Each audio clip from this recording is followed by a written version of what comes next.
It's March the 1st, and we're going to have kind of a roundtable financial discussion here on some of the budgetary issues that are facing the city. This will not be an official finance meeting, and due to the fact we don't have a quorum, but we are here meeting with the auditor, so we'll have discussion on our finances as of today. So, Jim, yes, we can. Yeah, thank you. I brought a couple of things. One is the purchase order request for insufficient appropriations. This really hasn't changed much from the last one I brought. You will notice the insurance at the top, we are short on appropriations to make our third insurance payment, but we don't have to change that in appropriations or move anything until we get closer to the day that that's due, which will be September. No, sorry, which will be June. So really, we can wait till we're ready to do an appropriation change and add that on. As we get these bills in, and that's for the city's insurance. You know, when you look back historically, we pay significantly less on insurance now than when I first started 8 years ago. So adding finance to that is not an issue usually.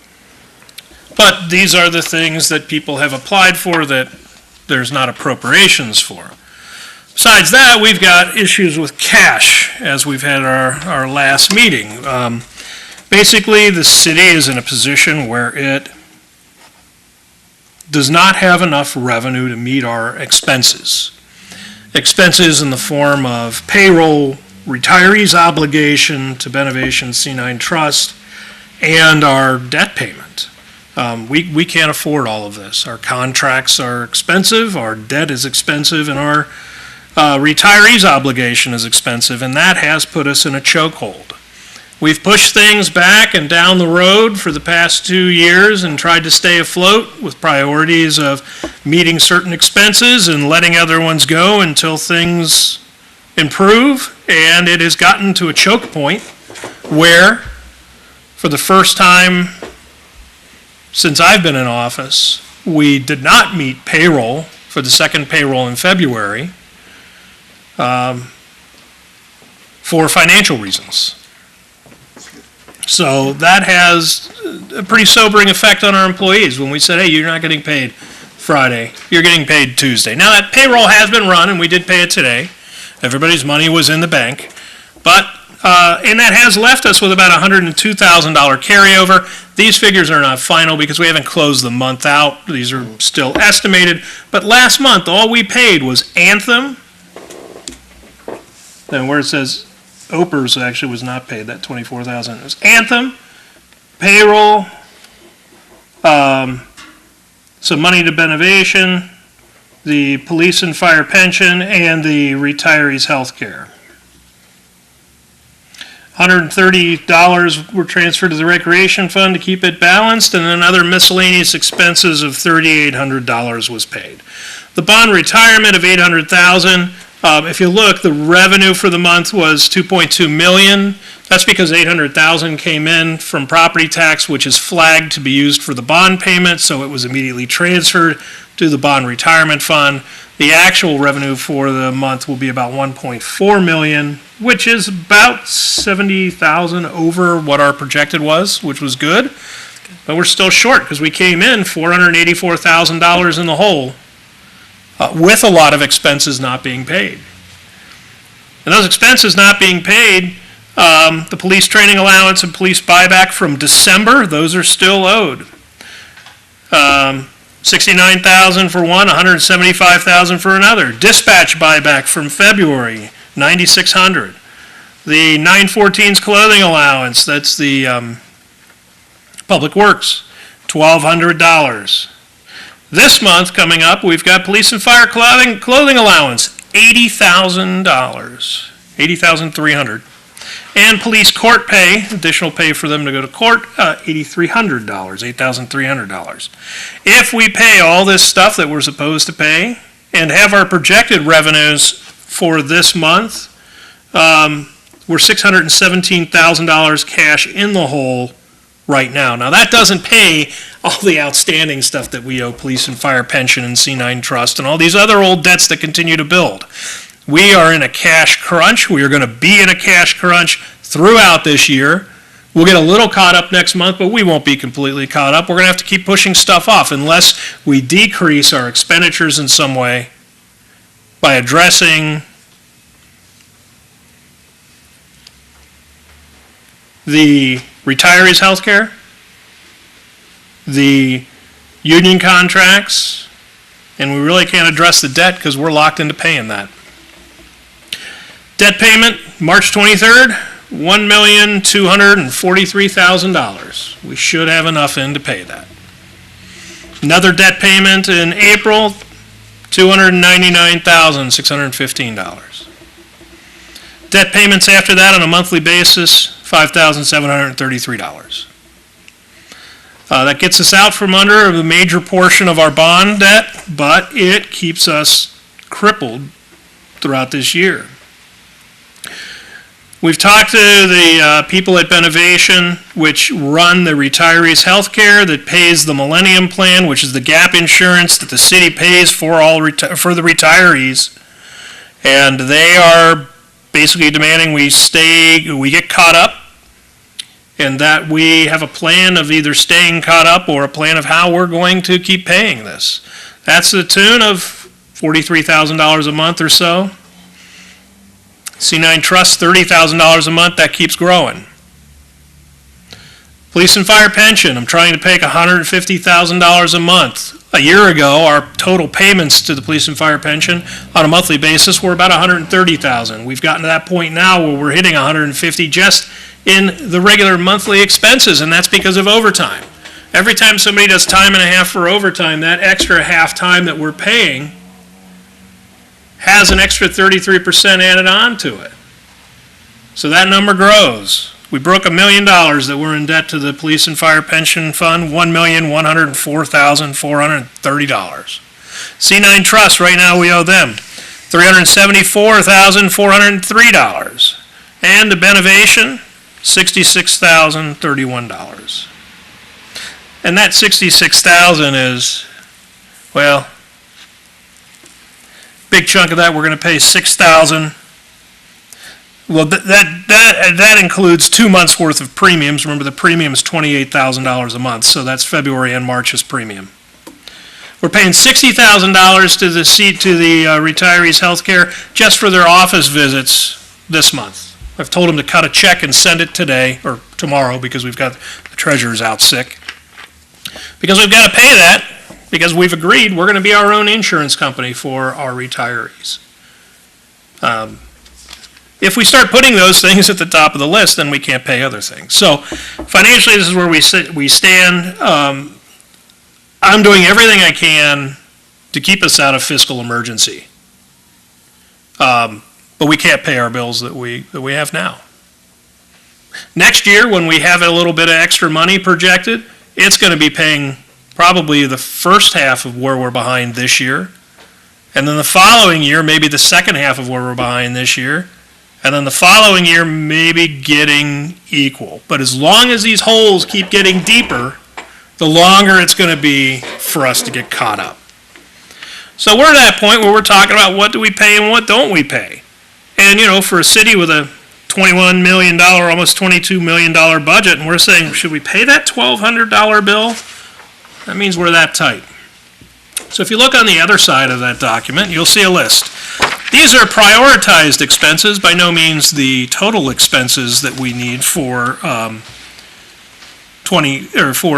for March, but these are the kind of big ones that we owe. I went through our accounts payable clerk, put a list together. I kind of combined it with some information I had to come up with this, and a lot of these are payments that are due from previous months. So you'll see that second column has either dates or the months, and that'll tell you the month that bill is for, or the date that was owed. I have a rough prioritization from the top to the bottom, but this is sort of what I want to discuss with you, is what order do we pay things in until we run out of money. On the very top, the March 1st payroll, There were 3 payrolls in January that left us negative. There should have been 2 in February, but to make us go positive, we only paid 1. So now we're going to have 3 on our books for March, which we won't be able to probably afford. So the first thing that's there, you'll see the payroll for March 1st, $416,319. There's a column next to it, which is a running column, and it's just showing if you pay top to bottom, how much total it is. The next column over is the total carryover plus projected revenue for March, and that runs opposite, so that goes down, right? So we start with $1.8 million and start taking that list off. Each payment coming off, that's what that far right column is, until we go negative, you'll see. So the top 30 that are highlighted there, these are things that really have to be paid or have already been paid based on what we talked about at our last meeting, and it was the payroll for March 1st, the Benovation expenses, that's the insurance company for the retirees, and the OPERS pension contribution. Those 3 have been done. That leaves us with $1,357,000 to decide with what to do. The next thing, which is a must, we need to transfer another $406,000 to the bond retirement fund to make our bond payment on the 23rd. That takes us to $950,000. The next thing is city insurance. We need that. So $91,000. MedPace tax refund, $62,000. We're legally obligated to that by a contract or a negotiation between the tax department, law department, and the city. Does that have set months? Yeah, it's on here. I know, I see that there, but They're set to the 15th of each one of those months. every 3 months. Yeah. And so those are set by that agreement that the city had. Although, the end of this year, it goes away. This is not the way I would have structured it if I was consulted on it. So I think that top group, the 3 highlighted and the 3 below, are pretty much definites that need to be done unless there's other opinion on it. Beyond that, there's a couple of exclamation points. The first one, I got a call from the acting chief, Steve Rump, saying that there's this system called Active 911. It is $900 a year. It uses cell phones to allow the firemen to communicate basically on a smartphone. If they're going to go do a mutual aid in Cincinnati, there's a fire in Evanston, it'll come up on their phone and show them, here's how to get to the address, here's where the fire hydrants are, here's this. And so it's used within our city. It would be used on mutual aid when other departments come here and when we go in other places. So it is this software that runs out. And if we don't pay it by March 16th, they're turning it off. That's paid out of Fund 27, which is the EMS fund. But Fund 27 only gets its revenue from the general fund. So we would have to authorize $900 to be transferred into that key. There's 2 electric companies, Richards Electric and Edwards Electric, that we owe bills from November. They do a lot of work for the city. If something breaks electrically and we need it fixed and they need to come out, they do it very quickly. And they're saying, since you haven't paid us since November, we're not going to come out anymore. So those 2 bills, I would say, have priority. Municipal Income Tax Solutions, this is the software that the Earnings Tax Office uses. Their key runs out sometime this month, I think March 15th. And if we don't pay for a new key, they can't use that software this year. It's $2,900. Next step down, payroll on 3/11. $415,000 estimated. Okay, that brings us down to $367,000 left. Anthem insurance for our employees, $225,000. That takes us to $142,000 left. Police and fire pension, paying $150,000 to them, makes us negative $7,700. The next step down from there is the 3rd payroll, March 25th. $415,000 makes us negative $422,000. So if we want to pay that payroll, we need to not pay some things above there. Anthem, police and fire pension. So we need to figure what our priority is on paying those things. Like I said, we owe $1.1 million to police and fire pension now. This will add another $150,000 to it. So far,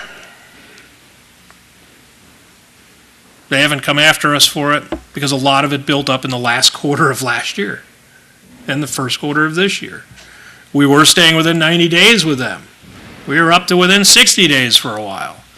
And then the cost just shot up. Double payment in December, extra payment in November, all the overtime.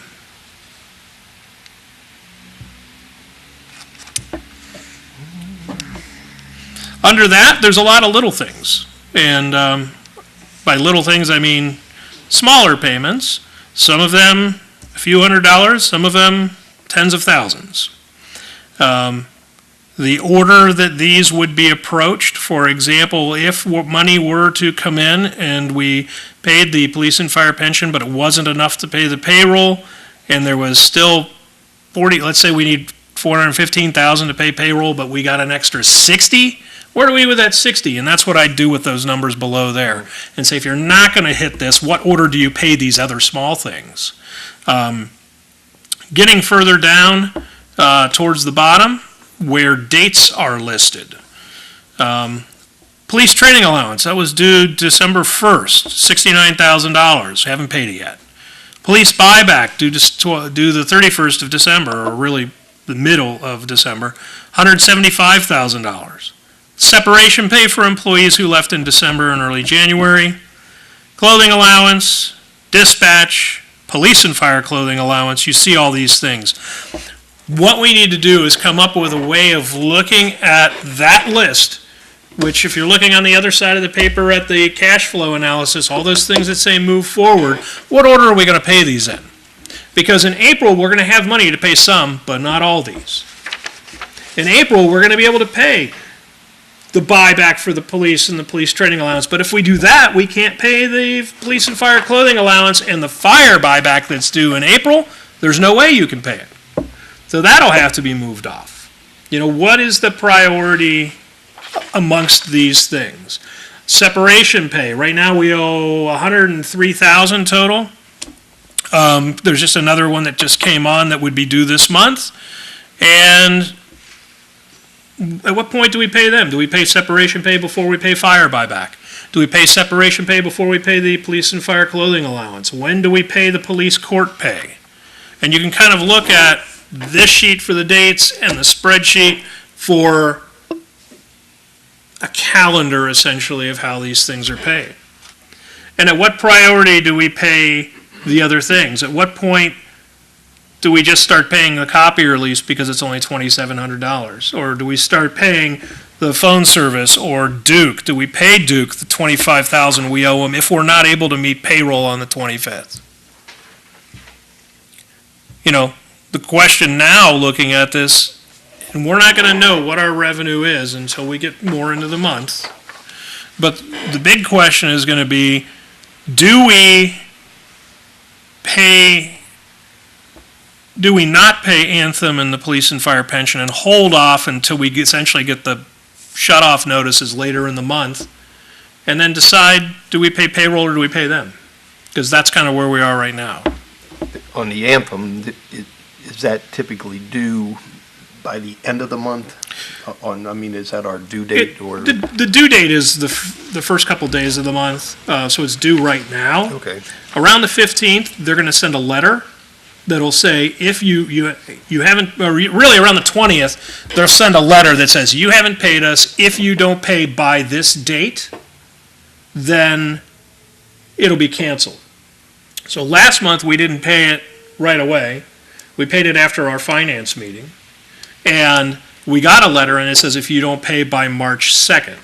Now, the thing is, I don't know if that's, like 2 calendar weeks, or if it's after the first of the month. Like, if we don't pay it, when we get that letter, is it going to say you have to pay it by the 31st, or is it going to say you have to pay it by April 1st, and we can cut a hand check April 1st?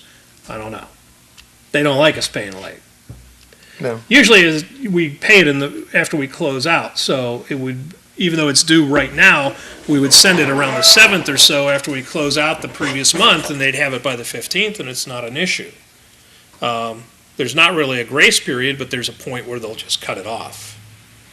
Because they understand that, municipalities and companies, you don't always have the check on the 1st.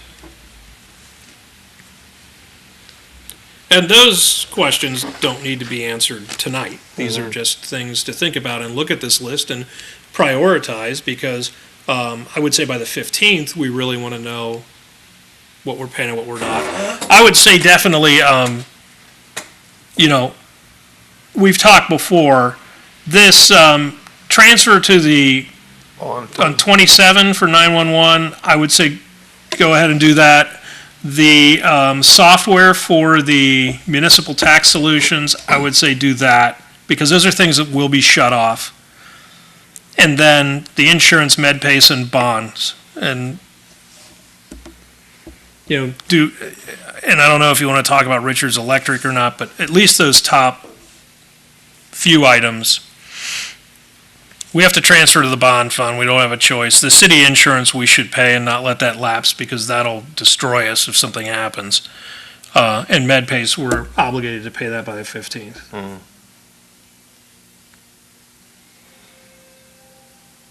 The Richards and Edwards, is that multiple invoices for each, or would that be? Yes, Okay. yes. It's basically the total the total bills that we got in November. Right. I'm just looking at if a few would, I don't know, just like in good faith somewhat, but I don't know what that would be or how much or even what we could do. I think a good plan would be to go to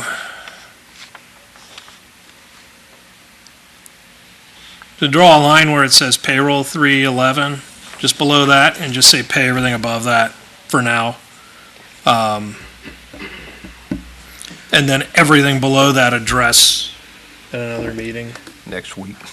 Yeah. Probably the following, Yeah, next week's the 8th. because I'm out of town. I think 8th, 9th, 10th. Be back on Friday. I'll have to look at my schedule. Following Tuesday, I'm off. I know that. Okay. I think Monday and Tuesday I'm off. I could text you what it is, but Yeah. but again, you don't need me here to do this. It just sure helps some. Input it all, guys. But Come if on, we- jump in. What happens if we don't pay the med pace? I mean, what if we, paid it on the 1st as opposed to the 15th? I don't know. You have to talk to the law department, have them pull out the contracts. We could ask that. Totally Might be, legitimate. some sort of, My grace fear, period or something like that along those lines. yeah, that's possible. I can talk to Tim about that and have him look at the agreement. My fear would be it would say if we miss a payment, we owe it all in a lump sum. It would, well, it'd be worth checking. Yeah, I mean, or even if a phone call could be made to MedPace to Yeah. try to arrange something. Yeah, just saying, hey, what if we, pay on the 1st instead of the 15th? Maybe they'd be like, okay. Maybe they won't, They're a but big company. that would be something I would think that Tim would need to do. So, I mean, just asking, I've never asked the question before. I mean, is it possible to pay, like on that 325 payroll? I know we're going to talk about that later, but is it possible to pay a half a payroll? No. Right? Okay. We did that before. And it made a huge mess in our system that took us about a year to fix. Okay. Some of the other things that people have brought up is in the past, going back years ago before we had our current system of pay, there would be people who would come in and say, well, I don't need my check, so why don't you pay them, and have people volunteer. Like, let's say you only had enough to do half a payroll and half the city said, we'll wait, but these guys really need to get paid. That's a good idea, but it doesn't work with our system. You would have to run basically two payrolls. And so you'd be running an extra payroll that's half, and then half of this one, but all of the automatic pays that come out of that. Let's say people have it set up that money goes out for child support, or money goes out for judgments and court decisions. We've got a fair amount of those. Well, then those happen twice. And it happens when you run that payroll. And so how do you pull those out of the system? That's where it really becomes difficult. It's not a system where you can just say, well, we're going to run partial pay. What we did before was a half a payroll, and then did another half, but that was because there was not appropriations. And because a permanent budget was not put in place, there was a definite date where I could not write checks after it.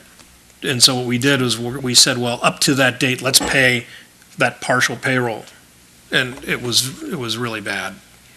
Okay, thank you for Yeah. that. And then my second question would just be, at what number are you comfortable with us being in the negative for, Well, you really can't be in the negative. like, I mean, We January can get close. Now, I can't make a decision to be in the negative. If I believe we're going to have revenue to support, for example, where that is negative $700 or $7,700. If I believe we're actually going to come in $7,700 more than I thought as we get into the month, I can run that. And right, because I believe that. I can't say it's okay to go negative. We went negative in January because I thought more money would come in. We went negative in December because we really believed that our revenue would hold and not drop at the end of the year. But we also didn't anticipate the huge overtime expenditures that came in that month that just made payroll go over what our projected payroll was. So, once you do that and you're like, you're moving on good faith that you're going to be positive, and it happens to go negative, well, these things shouldn't happen because we should have a cash balance month to month. We just don't have that. excellent, thank you. Yeah.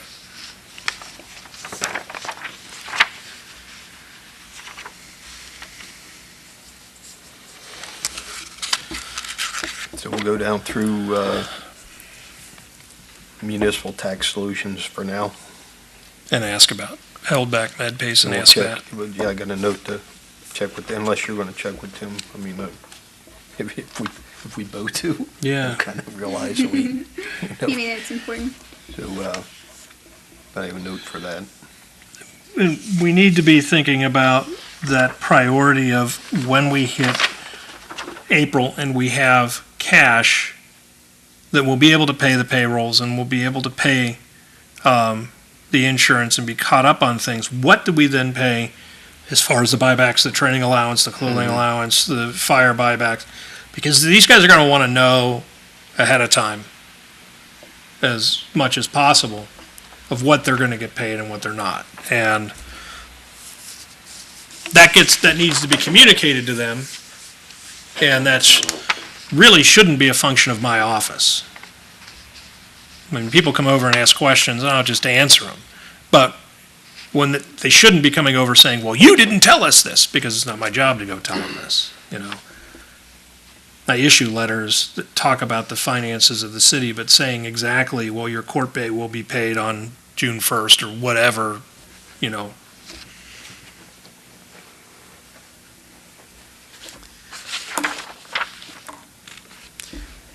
I mean, I personally think we should pay, oldest to newest, the ones that have been outstanding the longest.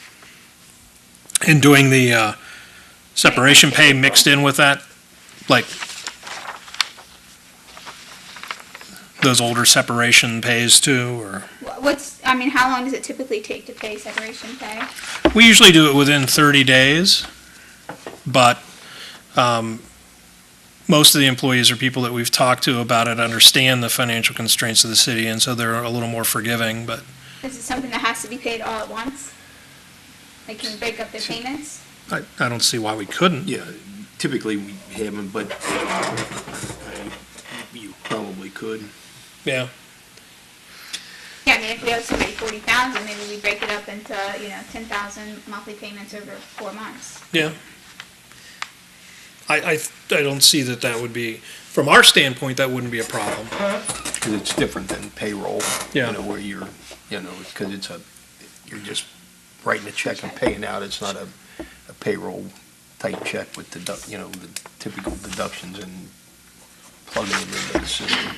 Right, so that would allow us, but I guess like training allowance and police buyback, those things have to be paid all at the same time. Correct, Okay. because they're not a big lump sum. It's like so Per much goes to person. each person. Yeah, Yeah. okay. So are there, I mean, this is to Mr. Stith, I mean, do you see us likely not being able to make that 325 payroll? At this point, I think that we're probably not going to make it. If we don't pay Anthem and we don't pay police and fire pension, we may be able to make it. So, I mean, I would just say that, I mean, if it's looking in doubt that we wouldn't be able to make that payroll, because it looks like that's going to be a week that, our employees wouldn't get paid. It's a week, yes, it's not just a couple days. Yeah, and so, I mean, I would, like, I really want to make that police buyback, police training allowance, the clothing allowance. I mean, I think those are important if they were commitments that were made, but I also want to make sure that just all of our employees get their normal paycheck as well, especially if they're going to have to wait a week from 3/25 to the 1st of April. So, I mean, that would just be in my position, just to make sure that we get the basic payroll paid. Yeah, I was talking about paying those in April, when we would have extra money, Okay, great. sorry. Well, I Okay, was really- Thank you Just for to that, clarify. thank you for that clarification. And I was kind of looking for an order to pay those, maybe not even in April, but to say, pay this first, this second, this third, so that as we move forward, and we're like, there is some extra money, let's pay this. Absolutely, if we Yeah. did miss a payroll, that would be priority number Yeah. one, making it up in the next month. Great, thank you. The other issue that I do want to bring up is the street fund. Its revenue has been down significantly this year. We owe $38,000 to Duke for just keeping the lights on, and other vendors of about $6,900. Basically, the fund has had enough to pay payroll, and that's about it. When we look at it, where our past 3 months where our revenue has dropped is in street openings.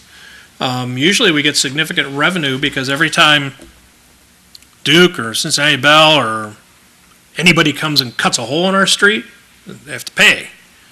And we have not been getting that. That revenue has dropped off. My personal perception is, I don't think that behavior has dropped off, so we're not sure why that revenue's dropped.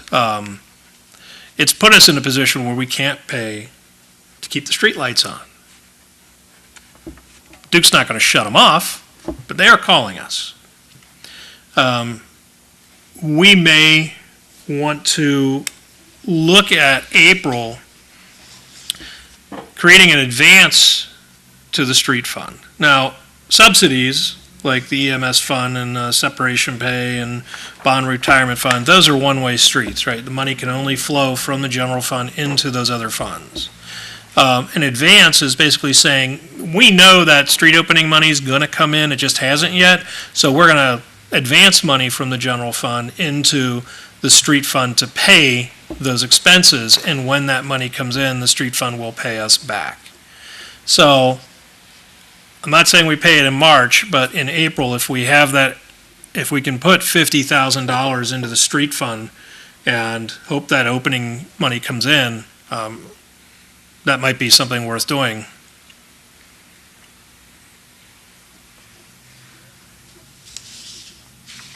In April? Yeah, because we're not going to have the cash to do it now. Yeah. And frankly, by April, that money might show up. We don't know. But I'd say probably the first council meeting in April, the idea of having an appropriations ordinance on there that has a few things on it, like changing the insurance and maybe doing an advance key to the street fund, plus anything else that comes up, but maybe doing that first council meeting. Or do it the second council meeting this month, just to have it on there, but plan on doing it in April.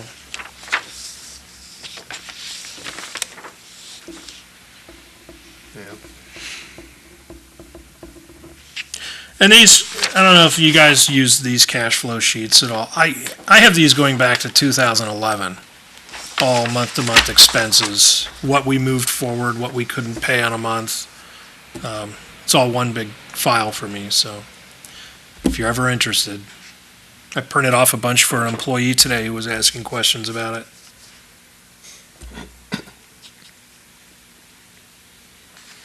All right. There is one thing I'd like to address, and especially if anybody at home has this question. We did get questions when we didn't meet payroll. People were going to the treasurer's office and saying, what's the city's bank balance? And they said, $8 million. And then they'd come to my office and say, if you have $8 million, why aren't we getting paid? And to understand fund accounting, basically think of a bank and a bunch of checking accounts from different people. The general fund is one fund. And that fund has to have enough money in it, enough cash to pay payroll. We can't use other funds, such as the water fund, or the TIF funds, or the recreation fund, to pay payroll out of the general fund. It's just like if you had a bank with a bunch of checking accounts, and somebody bounces a check to you, and you go to the bank and you say, Fifth Third Bank, what is your total asset value? And they say $5 billion. And you say, well, $5 billion, why can't you pay me this $50 check this guy wrote? It's a different account. It's a different fund. So that's probably the easiest way of thinking about it. The city has $8 million in the bank. It can't be used for this.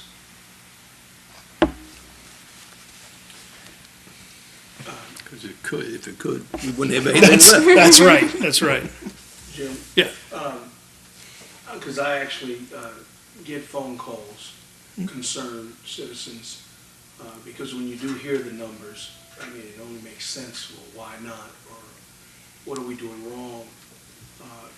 Like with any budget, whether it's with a corporation or an individual's budget, I mean, are we as a city ready and prepared to make drastic recommendations in order to prevent an emergency situation? I mean, this situation we've known about for some time. And so it seems like, if we don't do anything different, if we keep doing the same thing the same way, we're going to get the same results. And so my concern is not so much for 2016, is as we're preparing ourselves for 2017, just when myself and peers take a look at the situation, I personally think that if we can make some drastic recommendations, is it going to hurt? Yeah. But it's better to make those drastic recommendations early to give people an opportunity to prepare. It doesn't take a rocket scientist to look at our budget and see how much payroll, I mean, with any budget, and you say we may not have $50 in this particular fund, but if we look at the appropriations across our budget as a whole, I think it doesn't take, again, a rocket scientist to see that in some areas we have a lot of fat in that could potentially, again, with stern recommendations, we could effectively attack some of these areas. And I know overtime in some cases are important, and I'm certainly not here to, and Jim, you do a great job going through these numbers, and I've talked to you before, but at the same time, if no one's bold enough to stand up and make these difficult recommendations, honestly, I see us continuing having these discussions of that third payroll. Those numbers are not going to go away. So my question, why aren't we just addressing it head on? Because we do have funds available, but they're earmarked for another area that if we make stern recommendations, we can attack this budget and we can address it without taking away from the safety or the welfare of our city or the citizens. And I'm not too sure that I'm hearing any of that from the committee or the city as a whole. And a lot of it falls, well, from the residents, they're gonna look at Jim and say, well, why aren't you? And so I have a little bit more insight to know that it's not one person that's controlling this. But I would put it to you, Jim, as we've talked before, there are effective ways to address this from a city standpoint, and I don't think I'm seeing that. Well, the effective ways you're talking about are ways that are completely outside of the bounds of my office.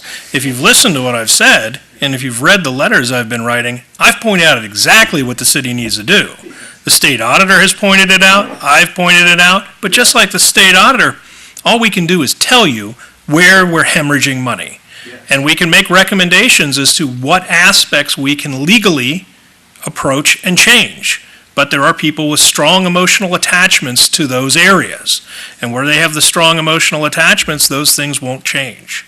And I've seen this go through these cycles for 8 years, Yes, saying the same thing till I'm blue in the face. exactly. And, anybody who wants to come and talk to me about it, I'm happy to point out what the city should do today, tomorrow, the next day, to fix this problem. But I can also tell you that I don't think those things are going to happen. And that's fair. And so my question really, my statement really is to the city. I've had the privilege of talking with Jim on a number of occasions. I've also taken a look at this in depth with peers that do this all the time. And it doesn't take a rocket scientist to figure this out. If we ran our homes the way some of this is happening, trust you me, a lot of us would be getting eviction notices or just thrown out. We couldn't operate like this, and the residents of Norwood can't operate like this, so why as a city? And so one of my challenges from the city point of view is we've got to have some kind of conduit, a connecting point where we understand there's going to have to be some harsh recommendations. And I haven't seen it in previous administrations, and I know we're just getting started with some of you, but I'm not seeing it yet. But because this is such a drastic priority, I'm not sure why I'm not hearing it. I'm not sure why other residents aren't hearing these recommendations. And if we don't make these recommendations, and look, I know we don't want to step on our police and our fire department's toes. They're very valuable to the city. At the same time, there are ways, and there are things, quite frankly, and most of you know, things that are being done in this community to where we don't have to pay all of the overtime that we're paying. It's not going to take away from the safety of our residents or hinder the safety or liability, add liability to the city.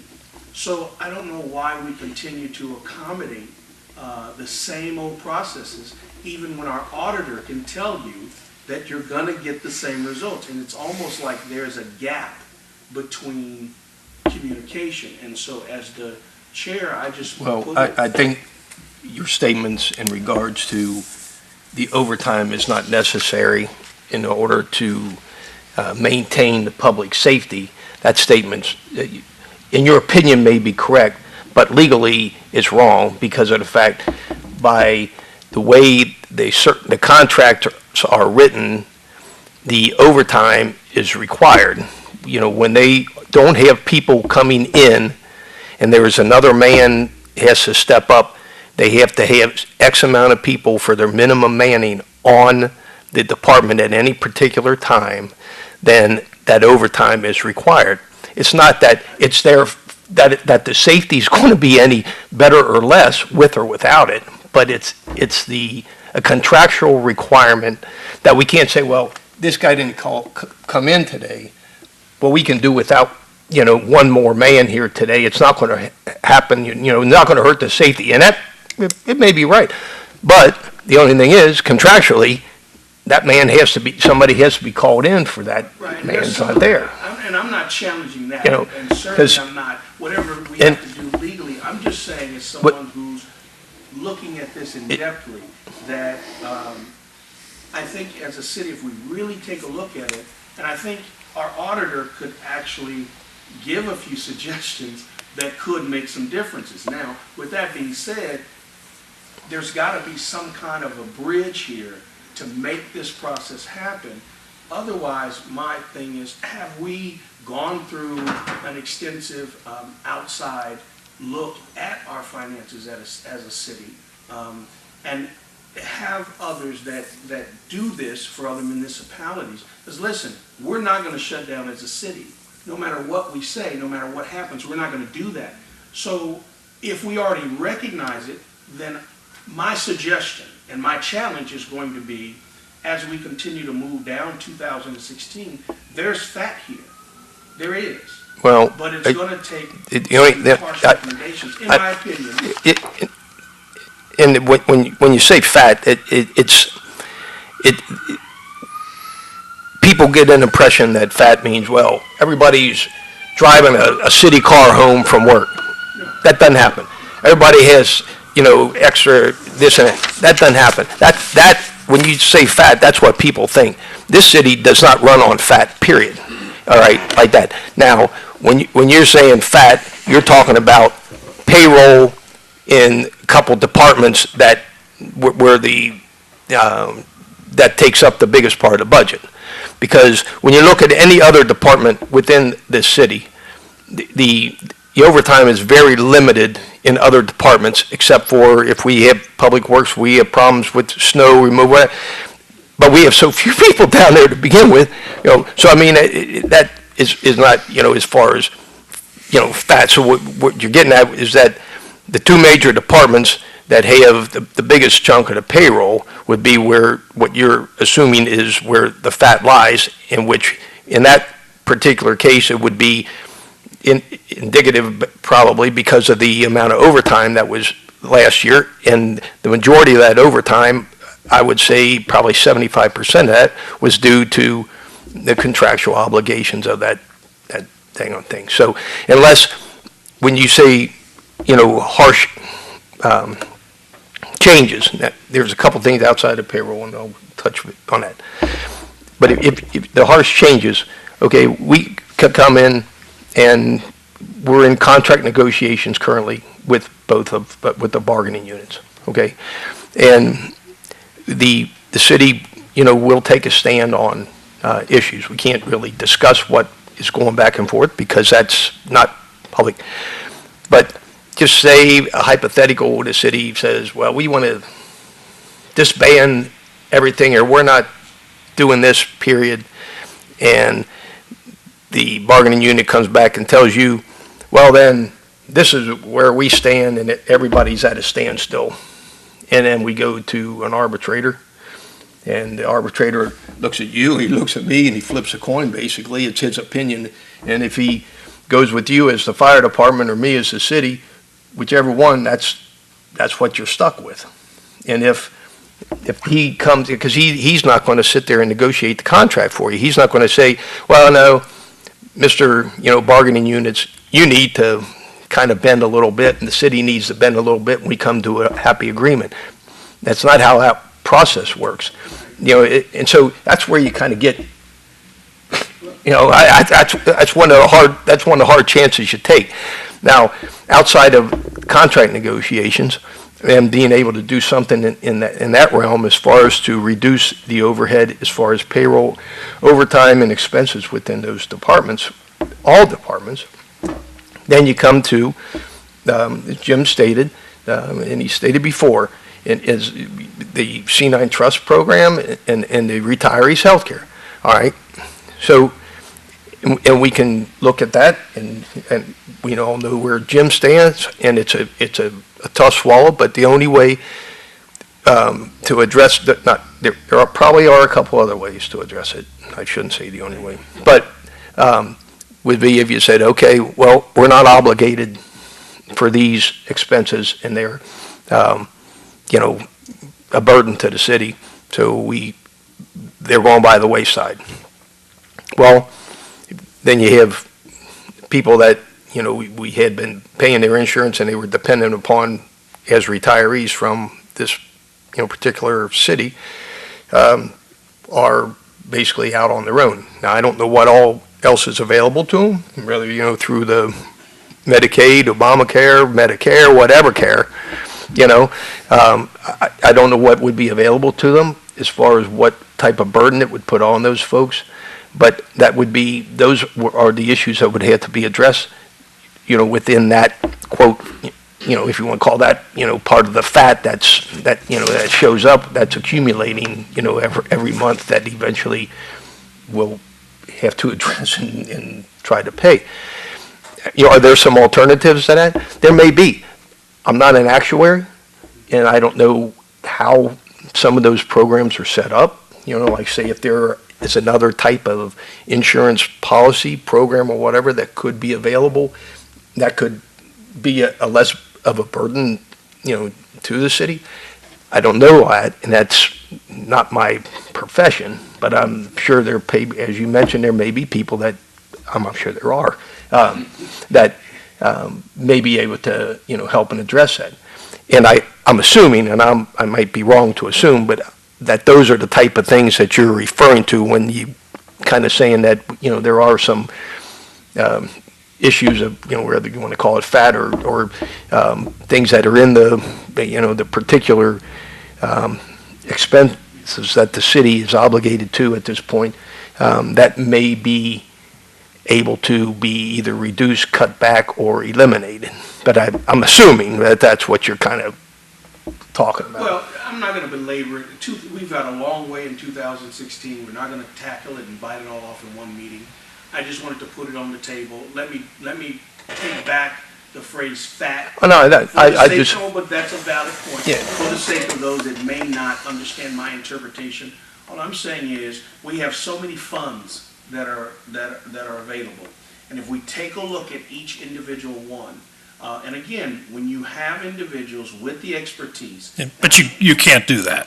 well, You can't touch those funds for anything besides what they're used for. I think we're talking about just take a Line look items, I and- think he's guys. We're talking about funds as like revenue or monies as I'm being just trying to funds, add not to that, as. and All I right. apologize for the Yeah. articulation, right? Yeah. But what I'm just saying, and again, we don't want to belabor this too much. We've got more meetings coming this whole year. You're not going to bite it off tonight and solve it, so I don't even want to give that implication. What I'm saying, though, is I personally know that we have an individual, and I'm not trying to put him on the spot, but I know Jim has toiled and labored over this thing, and I know that even as a city, if he, and again, I don't mean to put him on the spot. I haven't asked him for his permission to do this. I'm just speaking what I believe to be the truth in my dialogue with him.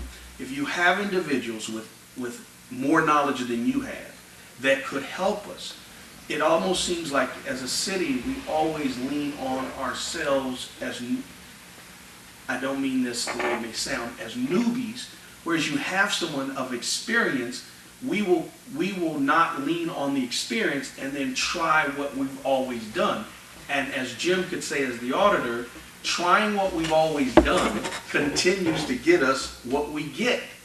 Whereas if we have one individual, and again, I apologize, I did not get any permission from him to even mention him, but I have dialogue with him, and there are ideas available to the city, and for whatever reason, we keep doing the same things the same way and approaching them, and we're not going to get different results. And I'm going to end it with there because you all have other things you want to discuss or lead, so do I, but I'm just saying that there are other municipalities that have faced this same crisis, and with something different, we can get over this much sooner. But it's not going to happen at doing the same thing the same way and expecting different results. That's all I'm saying, and I'm not challenging any particular department or any particular individual. This is all of our concern. I'm just saying I haven't seen the urgency or the priority to such a massive situation. We're talking since December of last year, not being able to make a simple $3,000 payroll.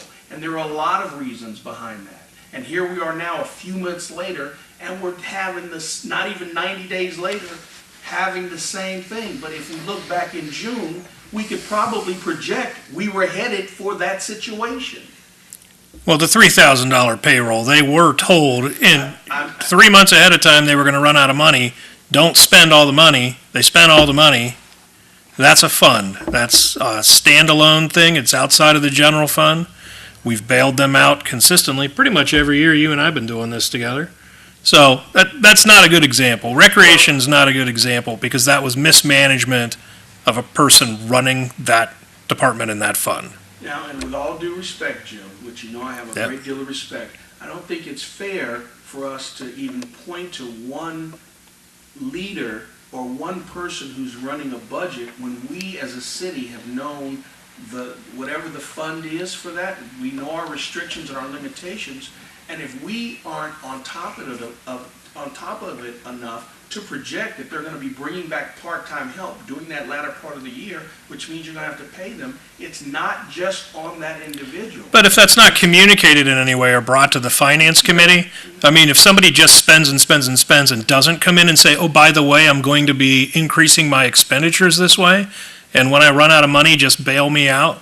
I mean, that's, And I'm not understanding that situation that's gone on for years, but. And again, 2016, we got a long way to go together, guys, and in no way do I want to try to address all of that. But on the other hand, on the other hand, it may seem like a long way to go, but buddy, I mean, we're already into the third month, Well, you know? But So I mean, that's why I'm saying, I'm not seeing any from the city's No, I don't- perspective. Well, there are some things that are going on that are not, necessarily public knowledge right now, contract negotiations, things of that nature, so we can't, Yeah. come out here and say exactly what is going on. But if we don't have the aggressiveness to challenge, then, Well, we might, I mean, Well, we that's might. that's the thing. Well, I'm- Well, there's discussions you're not privy to that we can't discuss. There's Right. things, and Jim, I'm aware of it, so I'm not trying to, all I'm saying though is, I want to make sure that this particular committee and this particular council is aware that when you do have these discussions, we've got to, as they say out there, we've got to be about that business. And so with that in mind, Tammy, and you already made a very good recommendation in my opinion, when you talked about MedPace and just seeing if we could prolong it. Just that one recommendation. So, I mean, I see that maybe, our mindsets are moving in that direction. I'm just not seeing or feeling any emergency or urgency. And I could be wrong. Forgive me if I am.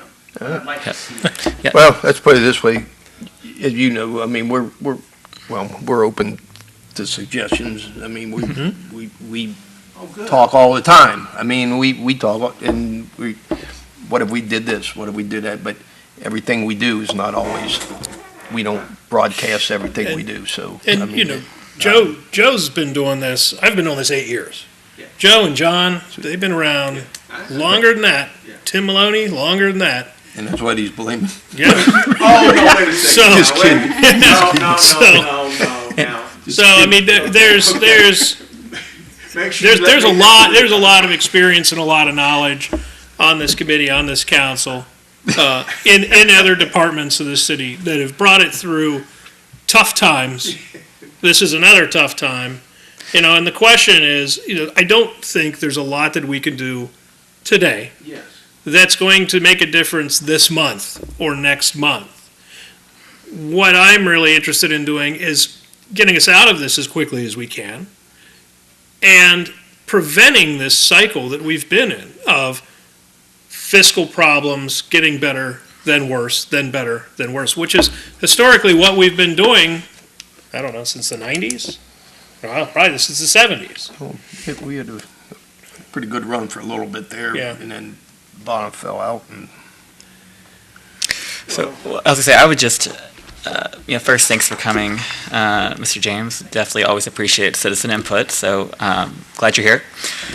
I would say, I don't know if you know this, but if there are, especially concerns that, there's not enough movement on the, fixing some of these issues. I mean, the Ohio Revised Code does provide a citizen referendum option where if there is something you wanted to see changed and you wanted to get signatures and get it on the ballot, I mean, it's an option. So I know how much you can get people moving, Mr. James. So just wanted to also let you know about that as well. I'm glad you publicly made that announcement first, and I didn't have to make that. Thank you very much. And I just want to leave you with this. And again, I didn't get Jim's permission, and I apologize if he's offended in any way, but here's the reality. Jim can honestly sit there and honestly, in his heart, know that if he were given, it's not his area, his not job, it's not his responsibility, but if he were given that leverage, this one individual could advance our city more so than what we are doing or would do individually. Yet, if he can honestly say, hey, my expertise and what I think I could do, it's not going to happen. All I'm saying is we have to challenge that.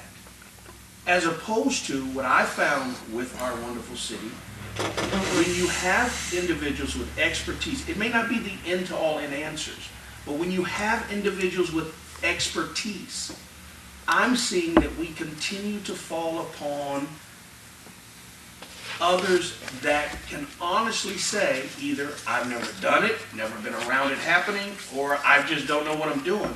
Whereas if we just make small mindset changes, we can advance our situation much faster.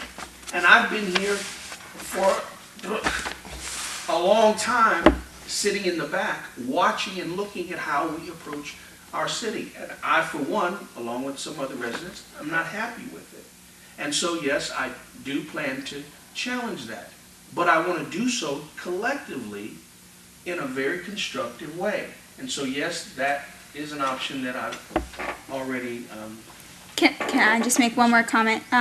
Just also keep in mind that we have a $1.2 million bond payment that is due in the next 3 March, weeks. April. 3 weeks. Yeah, March, April. Where if we didn't have that bond payment, this is from a bond that was taken out, I believe, in the 90s.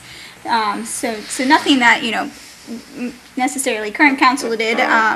But if we didn't have that bond payment, our budget would be a lot more in balance. So it's not that we're too far off of balancing our budget. It's an expense that, a one-time expense that we have to pay that is kind of throwing everything off. And, I'm aware of that. Thank you, Jim. and just to follow up on Tammy's comment too, I mean, there is a lot going on. I mean, not even most of stuff I don't even know about, honestly, because things haven't been brought to council yet. So I think once some of these things start coming out, I think that will kind of give us a reset to see what our future looks like when it comes to finances. So I think there's more to come this year, and I think we'll have a lot more clear picture. Joe, you had mentioned being open, and I appreciate that. I would like to call you, and if Jim's available, and just share some things. Because my whole thing is I'm not always interested in bringing things to light and taking it outside of our group, us. At the same time, one of my big push is for inclusion and our youth. And so we gotta eradicate some things in order for us to advance our position. So, and I know I did not accuse you, and thank you for saying you're guilty, but I would like to call you and set some time. You said you'd be open to do that. If you want to meet with the two of us or something. Yeah, I mean, if he's available, I'd love to have him I sit in. try to work around his schedule. Yeah, and that's fine, and I'm available whenever. But since you did say that, is I know a lot of residents, they have questions, and like you say, you get the brunt of the calls, and it's not him. I mean, he's a part of it, but and so if you would be gracious enough to do that at his convenience, I would make it a top priority to be at the table. And again, not to pick and point, because I'm not here for that, guys. I'm a team player just like you are, and we together can make this thing better. And I just want to be at the table to help that process and bring in other professionals that deal in finance and deal in municipalities and helping to bring them out of their current situation. And if others can sit amongst us and say, if you just listen, we can handle this. But so thank you for opening that opportunity. All right. Well, we actually kind of ran about 15 minutes ahead of where we wanted to be. No problem. But this financial discussion is coming to a close. So thank you, everybody, for being here. And we'll be back at you soon. Thanks.